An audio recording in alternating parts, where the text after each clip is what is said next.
Diariamente nós estamos sob ataque. Nós somos alvos dos nossos adversários, dos nossos inimigos. Eu não falo de inimigos visíveis, mas dos nossos inimigos invisíveis. Nós temos 3, das quais um se destaca. Nós temos o mundo, que é o nosso inimigo. Quando nós aceitamos Cristo, quando somos convertidos, o mundo passa a ser nosso inimigo. A nossa carne, juntamente com o pecado, torna-se nosso inimigo, porque o que outrora nós tínhamos prazer em fazer, agora, porque nos tornamos novas criaturas, aliás, porque somos transformados pela graça do Senhor em novas criaturas, pelos méritos de Cristo, agora o pecado que antes nós tínhamos prazer em cometê-lo, agora nós abominamos o pecado. E os prazeres da nossa carne, agora nós mortificamos essa carne para que ela não seja a dominante na nossa vida. E tem um terceiro que eu deixei por último de propósito, que é o diabo, Satanás. Satanás é nosso adversário, ele é o tentador. As escrituras dizem isso lá em Apocalipse, que ele é o tentador, ele é o nosso adversário. Ele é o pai da mentira. E ele é um inimigo feroz. As escrituras dizem lá em 1 Pedro que ele é como um leão, mas ele não é um leão. A Bíblia diz, é enfática em afirmar que o diabo é como um leão, que está rugindo, bramando ao nosso redor, buscando a quem possa tragar. Às vezes nós perdemos a noção de que o diabo é nosso inimigo. Por que eu estou falando isso? Porque por experiência própria, por um período da minha vida, parece que eu esqueci que o diabo é meu adversário.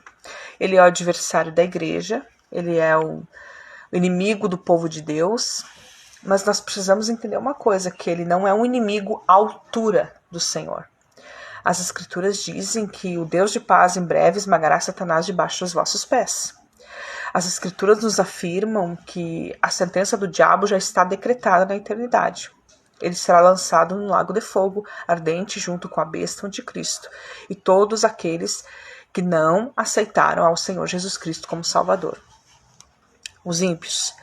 Então nós temos que ter essa consciência que nós temos um inimigo que ele já está derrotado, que os decretos sobre a condenação de Satanás já estão efetivados, que Deus é soberano nos seus decretos e que o diabo é um inimigo já vencido. Mas não podemos esquecer, não podemos subestimar a força de Satanás. Ele age por trás de algumas esferas. Ele está por trás aí das influências do mundo. Ele tem brechas em relação ao pecado na nossa carne. E nós temos que entender que ele é um adversário que deve ser combatido. Ele não está à altura do Senhor Jesus Cristo. Isso tem que ficar muito claro. Mas ele é um adversário que ele está ao nosso redor, buscando nos tentar, buscando nos tirar do foco. Um exemplo muito dinâmico e claro é o exemplo da tentação do Senhor Jesus Cristo. Essa batalha, esse confronto que nós temos, como já no início aqui eu disse, não é um conflito físico, não é um conflito visível, mas é invisível. Por quê? Porque a batalha acontece aqui, ó. O campo de batalha é a nossa mente. Então, assim como no texto lá, em Mateus 4, nós vemos Jesus num embate com Satanás, não à altura, claro, mas vemos algumas particularidades desse conflito, dessa batalha, que o diabo sempre atacando ao Senhor Jesus em um determinado ponto, se tu és o Filho de Deus. O diabo ataca em algumas esferas específicas, com cada ser humano, com cada crente, ele vai atacar em esferas específicas. E é determinante nós sabermos identificar a voz do diabo. João capítulo 10, nós temos uma parábola que o Senhor Jesus Cristo descreve, falando sobre as ovelhas e o pastor, essa dinâmica. E chama-se a atenção que em determinado período dessa parábola, o Senhor Jesus Cristo diz que as ovelhas seguem o seu pastor porque elas conhecem a sua voz. Então, o primeiro conselho aqui, que serve tanto para mim quanto para você que está ouvindo, você deve conhecer a voz de Deus. Nós precisamos conhecer a voz de Deus. Nós precisamos conhecer a palavra de Deus, que é as Escrituras.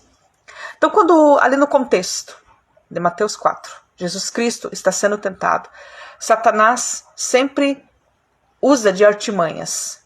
Se tu és o Filho de Deus, faça com que essas pedras tornem-se em pães. Jesus Cristo responde com as Escrituras. Está escrito. Ele usa uma passagem de Deuteronômio e diz: está escrito, nem só de pão viverá um homem, mas de toda a palavra que sai da boca de Deus. Esse é um exemplo. Existem outras 3 tentações que o Senhor Jesus Cristo sofre. E é de se perceber a narrativa que se segue. O diabo sempre usando de artimanha, ludibriando, para tentar tirar Jesus do foco para qual ele tinha vindo à terra, que era morrer na cruz, pagar pelos nossos pecados, pagar a nossa dívida. Uma coisa tem que ficar bem explícita, que nós precisamos identificar a voz do nosso inimigo. Nós precisamos conhecer o nosso inimigo, para nós não acharmos que nós estamos isentos dessa batalha.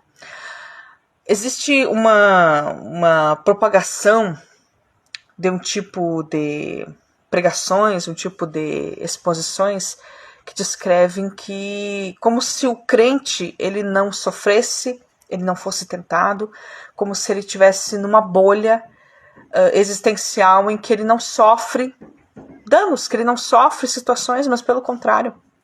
As Escrituras dizem também que aqueles que querem viver piamente para o Senhor Jesus Cristo padecerão perseguições. Tiago, no 1º capítulo, diz que é para nós nos sentirmos alegres por estarmos passando por tentações, porque são provações que vão nos levar a perseverar.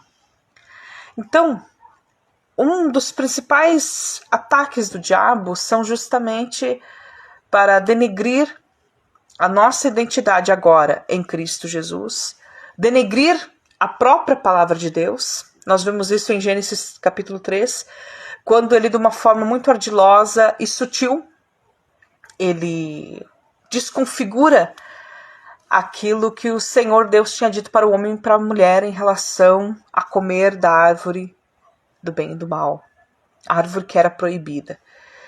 Então nós temos que identificar a voz do nosso inimigo.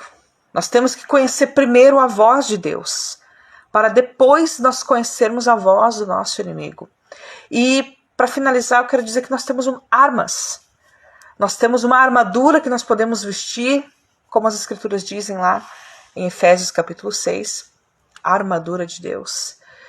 E encerrando aqui, entenda que nós temos uma arma de ataque, que é a palavra de Deus.